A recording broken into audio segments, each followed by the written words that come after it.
ازيكم عاملين ايه؟ يا رب تكونوا كلكم بخير. اعتقد مفيش حد فينا مش بيحب اللانشون، الكبار والصغيرين كلنا اجتمعنا على حبه. هنعمله ان شاء الله النهارده في البيت بطريقه صحيه، وهقول لكم ازاي نحفظه لاطول وقت ممكن. انا هدى من قناه وصفات هدى. لو عجبتكم الوصفه ما تنسوش تشتركوا في القناه، ويلا بينا بنبدا. اول حاجه استخدمتها دول 500 جرام من الفراخ صدور دجاج مخليه من العظم، وشلت من عليها اي دهون زيادة، وحطيت 100 ملي مية باردة، وحطيت ده خليط توابل كاتبها لكم في الاول، بس الحاجة اللي انصحكم ما تستغنوش عنها البيكنج باودر ورشة السكر البسيطة اللي احنا حاطينها. وده مكعب جبنة ممكن نستغنى عنه او ممكن نبدله بكريمة الطبخ، معلقة صغيرة. واحط ربع كوباية زيت، وده خليط من النشا والدقيق. النشا والدقيق فايدتهم انهم بيربطوا العجينة مع بعض، والمية فايدتها انها بتخلي العجينة سايلة كده شوية عشان ناخد القوام بتاع اللانشون اللي احنا متعودين عليه. وبعدين دي اضافة زيادة فلفل اسود حب كامل وزيتون، انصحكم ما تستغنوش عنها، هتدي طعم حلو للانشون. وممكن نستغنى عن الفلفل الاسود الحب لو في اطفال هتاكل ونستخدم زيتون بس. وبعدين نيجي للتسوية. هنسوي الخليط ده بطريقتين. اول طريقة هجيب قالب كيك صغير كده مسحته مسحة كويسة بالزيت علشان يطلع معايا الخليط كويس، وبعدين هحط نص كمية اللانشون بتاعي في الخليط ده، وهسويها كويس كده بالسباتيولا. عايزه اقول لكم ان ريحه الخليط في الخطوه دي كده بتبقى زي ريحه اللانشون حتى قبل ما تستوي يعني.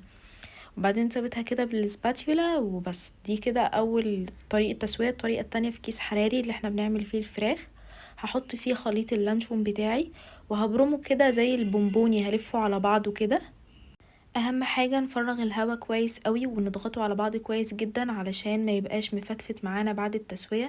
نضغطه كده على بعض على قد ما نقدر ونطلع الهواء على قد ما نقدر. وبعدين هقفل الجنبين بتوع الكيس بتاعي، دي بتيجي مع الاكياس الحرارية بتتقفل كده من الجنب. قفلت الجنبين وبعدين هلفها تاني في ورق ألمونيوم زيادة تأكيد برضو. هلف جامد واضغط واحاول اخرج الهواء على قد ما اقدر ويبقى مضغوطة على بعض كده عشان ما يفكش مننا في التسوية. الطريقة دي هتدينا الشكل التقليدي بعد السوا، اللي هو الشكل الاسطواني العادي بتاع اللانشون، اللي هو الشكل اللي احنا متعودين عليه. لكن قوالب الكيك دي الشكل هيبقى مختلف شوية، بس هي اسهل. هغطي الوش بتاعها بورق ألمونيوم برضو.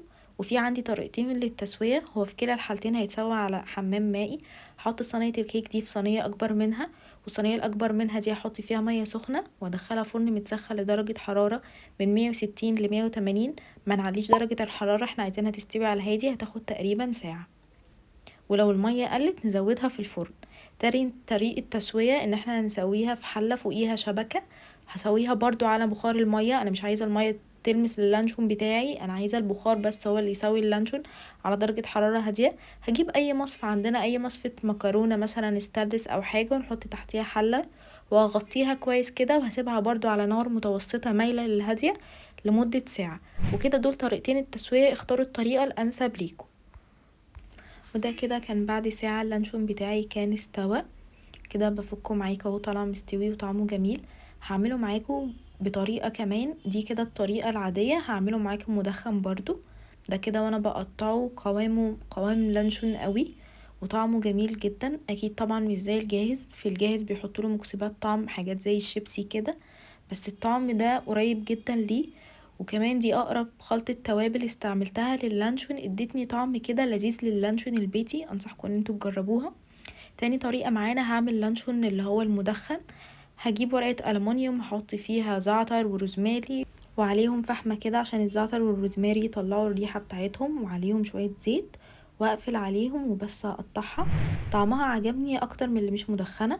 نيجي لتاني حاجة وهي طريقة التخزين. اللانشون بيقعد في التلاجة لمدة اسبوع، بس المشكلة انه بيبوظ بسرعة. هي منظمة الصحة العالمية قالت ان اللانشون او اي لحوم مصنعة ينفع انها تتحط في الفريزر لحد شهرين والطعم مش بيغير ولا اي حاجة.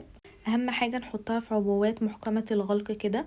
انا هحطها في الفريزر وهشوف النتيجة وهقول لكم. هعمل معاكم وصفة قريب ان شاء الله، وصفة كرواسون هستخدم فيها اللانشون ان شاء الله الفيديو الجاي، وهستخدم فيه اللانشون اللي انا خزنته في الفريزر وهقول لكم رأيي بصراحة حلو ولا لأ. هسيب جزء في التلاجة جزء في الفريزر وهحكم كده على النتيجة بقول لكم. لو عجبتكم الوصفة ما تنسوش تشتركوا في القناة، وانصحكم ان انتوا تجربوا اللانشون بالتتبيله الجميله دي، طعمه جميل جدا. واشوفكم على خير قريب.